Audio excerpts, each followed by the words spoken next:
Bom, eu sempre gostei de fotografia, desde a minha infância.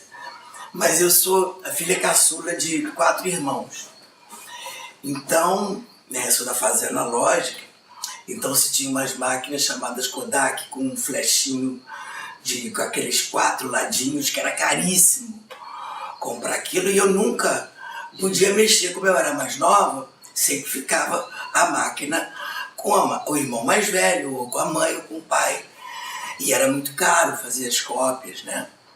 Então era uma coisa que eu pouco conseguia pegar. Mas quando pegava, eu já tinha uma noção muito de enquadramento, do que eu queria,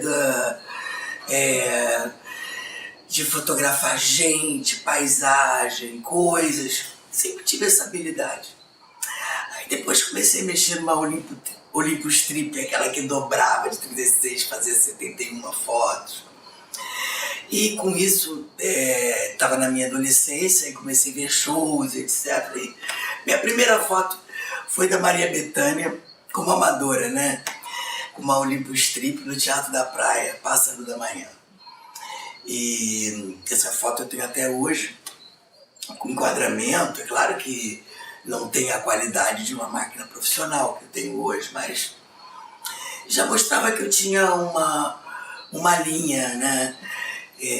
Sei lá, um jeito para coisa. Bom, enfim, passou. Eu também, como você, André, eu também tive um conjunto de música, adorava música, adoro música, tanto é que eu fiz esse livro que você conhece sobre MPB, 30 anos de MPB, e aí eu comecei a fazer faculdade de jornalismo. Aí o que aconteceu? Me encantei com o laboratório fotográfico. Aí eu ficava a maior parte do tempo no laboratório. Comprei uma caixa de papel 18x24, papel F, brilhante, um carretel de Pro X, um rebobinador, mas eu não tinha máquina. Então eu ficava treinando lá com o pessoal do laboratório, e aos finais de semana a faculdade emprestava para quem estivesse fazendo a cadeira de fotografia, podia pegar uma vez ou outra a máquina. E eu pegava uma Olympus um pouquinho melhor do que a Trip, né, mais profissional, 35mm, e saía para fotografar aos sábados e domingos, né, em volta, né, da minha área, que eu morava na Praça Seca, Jacarepaguá, e saía para fotografar as coisas. E, enfim, foi assim meu começo.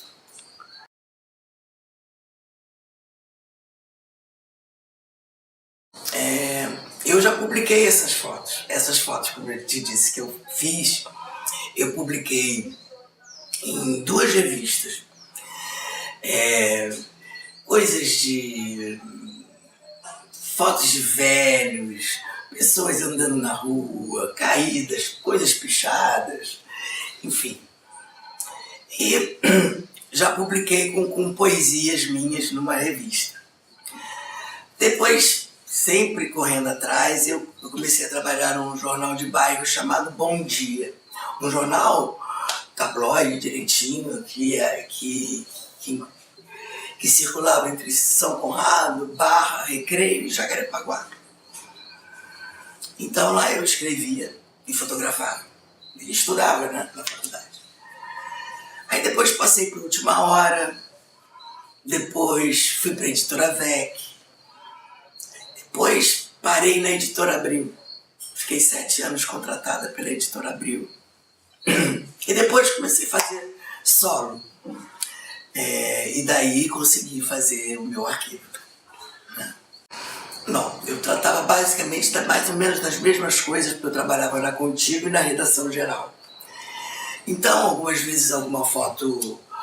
na verdade, eu ficava na Contigo. Fiz o Grupo Menudo, fiz Roberta Close, fiz a primeira capa das Diretas, fiz bastante coisa legal. E eventualmente publicava numa Playboy, num Clique da Playboy, numa Veja, numa da Coluna Gente, sempre circulando mais ou menos nessa área. Mas 7 anos depois, eu tive o imenso prazer de conhecer uma pessoa que mudou a minha vida e que que eu acho que eu me orgulho muito de ter aprendido com ela, que se chama Ricardo Boechat, e que me fez essa coceirinha. Eu conheci ele trabalhando no Brain Suede, e ficamos amigos, e posterior a isso ele começou a trabalhar no Globo, e comecei a fazer algumas fotos eventuais das coisas que eu ia fazer para ele, mas não podia ficar publicando, então eu tinha que ficar arranjando um nome para publicar no Globo ou publicar em outro lugar, e eu queria mesmo era voar, eu não queria ficar numa coisa só. Então ele fez essa revolução na minha vida. Aí eu comecei minha vida solo, independente, e sou até hoje. E o que mudou dessa, você diz revolução? O que mudou na sua fotografia Olha, eu vou dizer uma coisa, eu acho que muito mais responsabilidade. Eu consegui colocar em prática tudo aquilo que eu tinha armazenado até então, de todos esses lugares que eu já havia passado. E com muito mais responsabilidade, porque em primeiro lugar, não tinha mulher na área, então era muito difícil das pessoas confiarem numa mulher, e principalmente uma garota, uma pessoa jovem como eu era, né? 19 anos, 20 anos. Então foi um desafio muito grande para mim.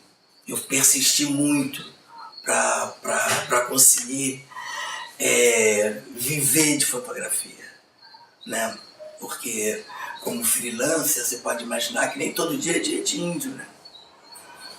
Então eu tive que começar a pagar as minhas contas com o dinheiro que eu ia fazendo. Então eu acho que eu tive que ter mais responsabilidade com tudo, não que eu não tivesse, mas ter uma noção geral mesmo, ter a noção do que eu estava construindo a partir daquele momento. Eu acho que eu até, de uma certa maneira, tomei um bom caminho, porque eu comecei a fazer o meu arquivo, né, desde os anos 80. E hoje eu tenho armazenado mais de 1.500.000 fotos. Fotogramas, né, entre PB, entre negativos cor, entre cromo, e desde 2003 para cá, com a digital, né? Então, mas então, mudou isso. Eu acho que eu tive que ter muito mais perseverança, né? Fazer com que as pessoas tivessem confiança em me dar o trabalho. E a assessoria de imprensa era uma coisa novíssima. Até alguns colunistas tinham até um certo preconceito com a assessoria de imprensa.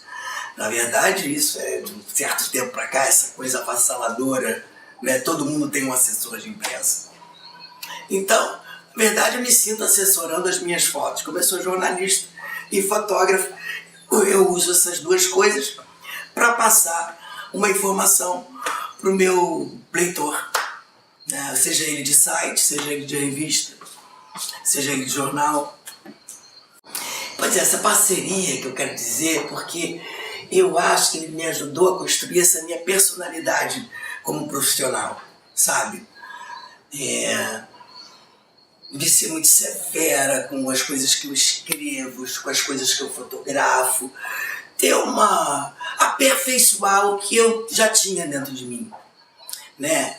Então, eu ralava muito, não só porque o meu trabalho era desde atender o telefone, né, das pessoas que me ligavam para pedir o meu trabalho, como é até hoje, até a rebobinar o filme, a fazer a química, a revelar o filme, a criar um contato, a criar uma cópia, a identificar e levar até o jornal. Então, minha vida no dia seguinte de cada trabalho, e como é até hoje, só que hoje é dentro de casa. Antes, eu tinha que fazer um percorrer entre Jornal do Brasil, o Globo, o Dia, Jornal dos Esportes, Tribuna da Imprensa e o que viesse mais. Então, é apenas uma caminhada diferente. Mas é isso, ele me ajudou a construir essa paixão que eu tenho pelo jornalismo, pela coisa que eu faço cultural, pelo respeito que eu tenho com isso. Eu acho que ele ajudou nisso.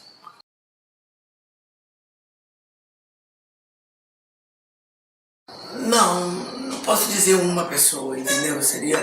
Mas eu me orgulho de eu trabalhar com pessoas as quais eu que eu sou fã, como Fernanda Montenegro, como Roberto Carlos, como Erasmo Carlos, entendeu? Eu me orgulho muito de eu saber que eles me conhecem também, não por uma vaidade, apenas porque para mim talvez isso fosse inatingível, e hoje ser tão perto, né?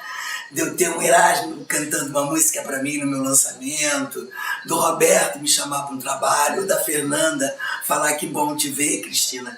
Então, para mim é isso. Essa coisa para mim... Então não posso dizer uma pessoa, mas tem pessoas que eu sou fã e que estão do meu lado. Eu fico muito feliz.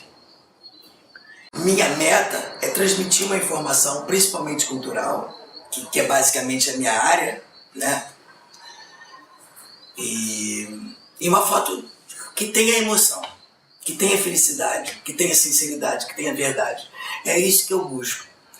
E, por exemplo, eu acho que eu consigo, eu acho que no meu livro, as fotos, essas 360, elas têm uma harmonia nesse trânsito de emoção, felicidade, sabe? E que eu gosto, que é o que eu busco nas fotografias. E você já teve algum tipo de problema em algum tipo de cobertura? Já, mas vamos lembrar uma que eu estou me lembrando agora, que foi a questão do Tim Maia, quando o Tim Maia faleceu. Eu já falei isso outras vezes. Quando o Tim Maia faleceu, ele passou mal no teatro lá de Niterói, Teatro Municipal de Niterói. E por acaso eu estava trabalhando lá, fazendo um especial, que se não me engano era do Multishow, um especial do Tim Maia. E não tinha jornalista, não tinha fotógrafo, né? E eu estava lá, trabalhando pro canal.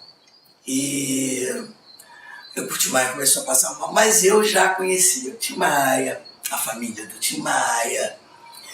Então eu já tinha um carinho com o Tim Maia, até através da Maria Gladys, que eu tinha aqui. Ele de vez em quando morava no prédio da Maria Gladys, então ele de vez em quando ia visitar a Maria Gladys. Então ele era uma pessoa que eu tive alguns pontos, alguma convivência, digamos assim. E eu acho que eu tenho um respeito total pelo artista, que eu acho que o artista é para brilhar, entendeu? Enfim, e aí o Tim Maia começou a passar mal e eu vi aquela história dele de cueca, no camarim, passando mal, com falta de ar. Eu poderia naquele momento fotografar e vender ou fazer alguma coisa, já que eu acho que isso, se fosse hoje, eu não teria condição nenhuma de estar só eu ali, né? E com certeza outras pessoas fariam. Eu não quis fazer isso. Eu respeitei. A única coisa que eu fiz foi porque era num domingo. Era o plantão do Boixá na coluna dele. Eu liguei lá pro Globo e falei: Boixá, o Tim Maia tá passando mal, manda aí o pessoal ver o que tá acontecendo. Saiu agora aqui de ambulância. Mas eu não consegui me aproveitar dessa situação. Não que eu não ache que não é uma notícia, mas eu jamais vou me aproveitar de uma coisa. Não é a minha linha, sabe? Eu não passo nessa linha. Então, e as pessoas me cobraram muito: cadê a foto, cadê a foto, cadê a foto? Mas não tem foto. Então essa parte chata ninguém vai ter na memória.